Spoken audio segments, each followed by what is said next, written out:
আজ মকর সংক্রান্তির পূর্ণলগ্নে লর্ড নম্বর 8-এ গঙ্গা স্নানের জন্য সকল ভক্তদের সমাগম।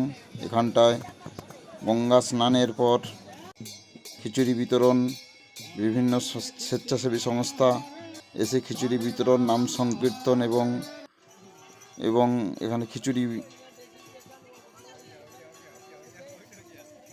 প্রসাদ দেওয়ার জন্য এখানে ভিড় লেগেছে এবং গোপালজিকে নিয়ে নাম সংকীর্তনে সকল ভক্তরা মেতে উঠেছে এবং এখানে দেখতে পাচ্ছেন যে খিচুড়ির আয়োজন শুরু হয়ে গেছে এবং লাখো লাখো ভক্তদের ভিড়। ভ্যাসেল পরিষেবা এই মুহূর্তে বন্ধ আছে বলে লাখো লাখো ভক্ত লাইন দিয়ে দাঁড়িয়ে আছে। কিছুক্ষণ পরেই ভ্যাসেল পরিষেবা চালু হলে সবাই গঙ্গাসাগরের উদ্দেশ্যে রওনা দেবেন। সেখানটায় গিয়ে মকর স্নান করে আবার আজকের ওনারা ফিরে চলে আসবেন।